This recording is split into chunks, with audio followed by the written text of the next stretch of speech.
It is what it is. And we will come on to that in a little while. But let's look at the 2 goals first of all. And actually, the City opener, Jamie, came off the back of some Newcastle pressure.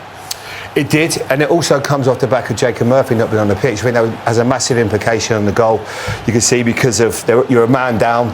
Jacob Ramsey, sorry, that makes such a difference because you're not there, you're not tight enough to people. You can see he's at the bottom of the screen, wants to come back, or he's had a head knock. But from your perspective, Dan, it just makes it more difficult in getting tighter to people and you're with one less man. Yeah, I think so. I think you saw the whole game that we're trying to go 2v1 on Doku. And I think it probably just brings that Jacob's not in the position that you would want him to be in. I think Louis Miley probably thinks, I need to stay a bit more with Bernardo Silva when he could come with Doku, and then gets caught a bit in between. Obviously the flick, great flick from Silva and a good finish, but I feel like if we had 11 on the pitch at the time, I don't think this goal happens. I think Antoine Semenyo was talking to him about this, getting into that back post, almost those Salah types of goals. Anthony Gordon switches off and Semenyo nips in there, and it's a great finish from his perspective. Yeah, really good finish. That's sort of the Sterling sort of goal, isn't it? At the back post there, always making sure you make the run. But I don't know if we can see that angle on the first angle of that goal. It is so good from Bernardo Silva, the way he goes in the little pocket of space there. If you just watch him, slow it down here. Look at Bernardo Silva now. So Miley has to go with him. That allows now Doku to go with Harvey Barnes down this side, one-on-one, and he has to block that inside. So now Bernardo Silva, because they've got a man more, is allowed to coast in that space where Semenyo then comes at the back post. But brilliant play. But from a Newcastle point of view, those are the fine margins, aren't they? Because you were talking about, you all have to learn your trigger points with Eddie Howe. You all have to know when to press, when to double up. And if you are a man down in that channel, then that's how that goal comes, from your perspective, that's how that goal comes about. Yeah, I think everybody knows the jobs in the team and exactly what they're meant to do, and I think going down to 10 men for however little time that was has obviously affected it. And it is fine margins. Like, we had 2 good chances. Wiss hit the bar, good save from Trough. And you're just getting momentum as well, wouldn't you? There's a bit of a break in the game, 2 or 3 minutes, and it seemed to affect you more than it did them. Yeah, hugely. And I think obviously when City go goal up, they can then keep the ball and they don't have to attack as much. And I think that's when they started to grow into the game a lot more and probably got. I don't think Murphy coming off hindered you a little bit. I thought in that first half it was absolutely excellent. Yeah. And then they couldn't replicate that in the second half. Yeah, I think so. I think I said that about Murph before. Everybody knows exactly what's happening with Murph when the ball goes in that space. He's firing that ball across. And as I said, it's fine margins. Like 2-0. To be honest, I didn't think it was a 2-0 game.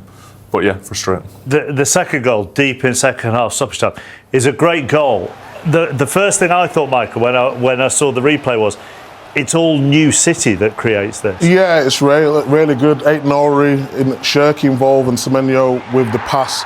Well, this is what you expect from City players, and this is why they've been bought in. And that's why I thought Semenyo was going to be so good, because he can make passes like that. And Cherki, you've talked about him so many times, haven't you, Jamie, how good he is. Both-footed, gets in really good positions, and then the finishing touch as well.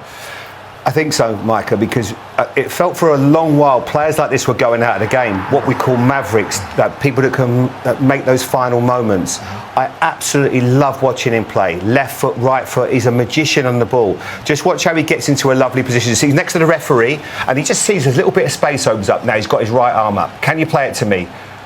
Antoine Semenyo sees him. Joe Linton doesn't react in time, flicks, and then now he's off. Makes a good bit of aggressive run to get onto the next one. They slide it back to him. It's brilliant by Ait-Nouri, and then he's in a goal-scoring position. Because what I thought when they'd signed him, they've obviously done a lot of due diligence on finding out about players like him. But you never know how they're going to do. You don't know how they're going to adjust to the Premier League, because sometimes players like you can think, well, it's all right when we got the ball, we're going to be fine with it. But what he's actually shown, he can do it with the ball and without it.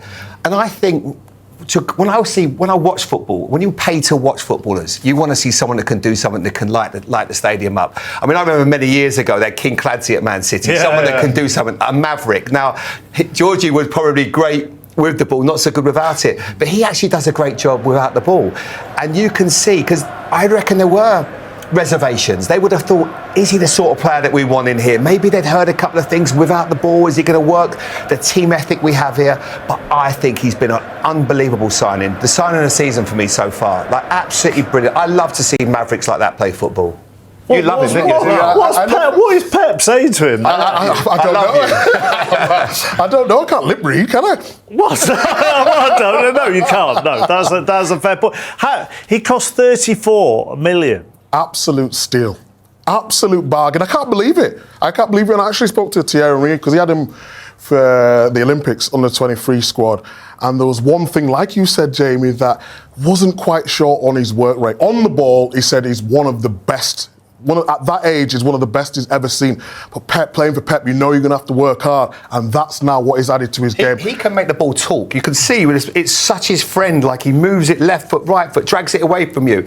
I'm actually surprised he's not won more penalties because he's always enticed you. Did you play against him early in the season? Did play against him early in the season, but I think it's probably helped the age that he's came over here as well. You've got like experienced heads in there like Bernardo Silva and Ruben Diaz, and I think when you get a bit older, you get a bit set in your ways, then it's hard to like train that out of you. But I don't think he's probably been given the choice being here. Like I think City's standards are top of the top, and they won't allow that to happen. And I think he's obviously reaping the benefits from it. Let's deal with the disallowed goal, shall we?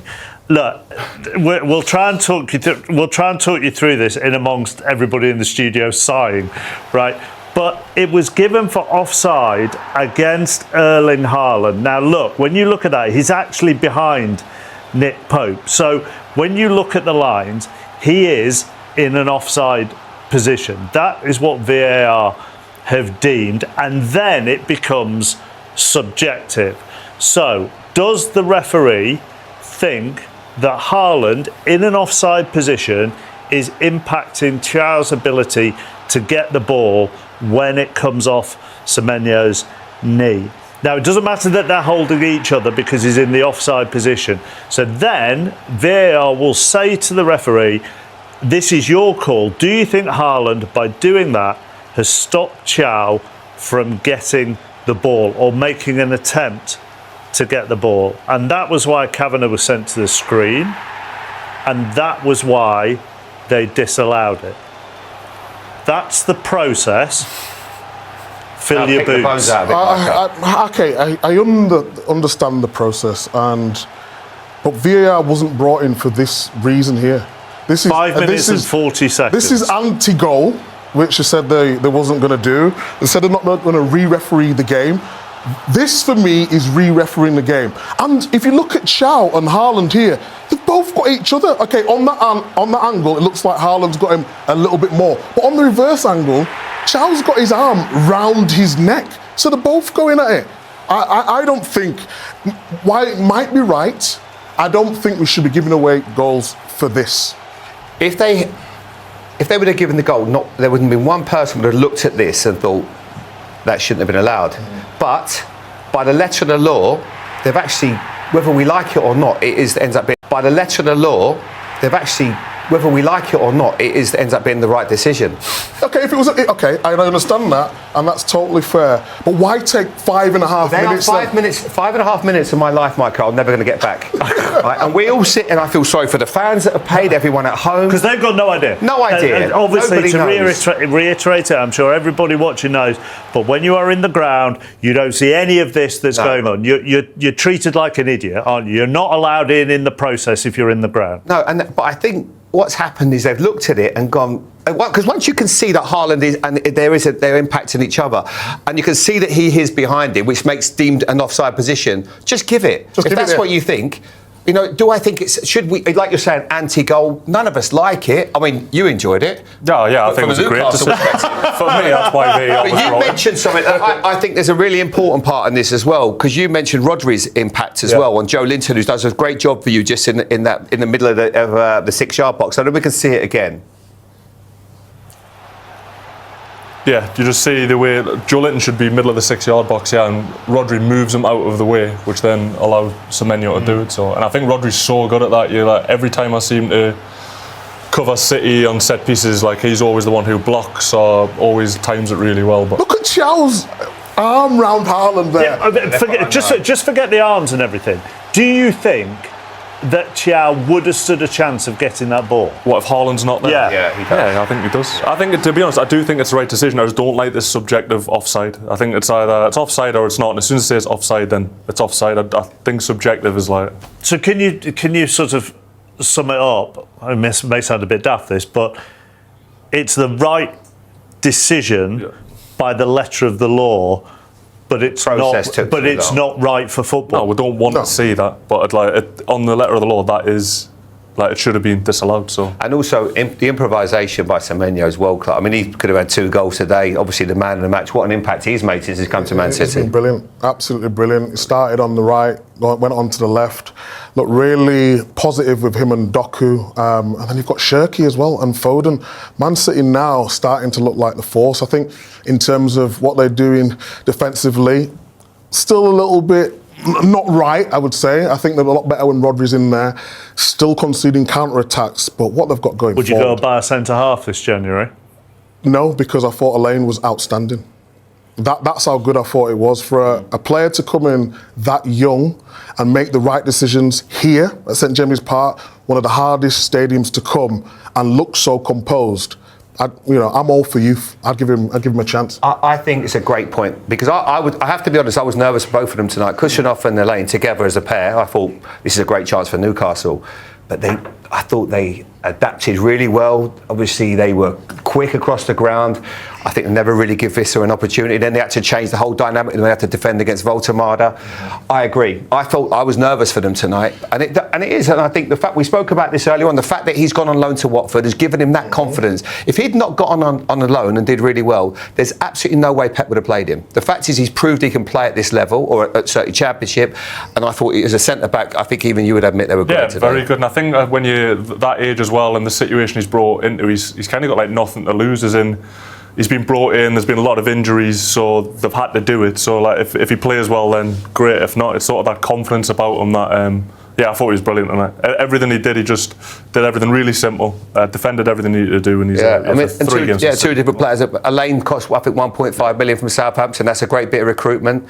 And then they've obviously got Kushinov, who's 40 odd minutes at the time. He wasn't quite sure, and it was a struggle for him. And I think getting young players getting opportunities like that, Dan, it's never that easy as well to throw them in. For Kushinov, I'm sure he came, and I'm pretty sure he didn't speak the language and stuff. And I think it takes time. The Premier League is a hard league to adapt to, and I think it does take time. And I think this probably run of games now that he's going to get is going to do him the world of good.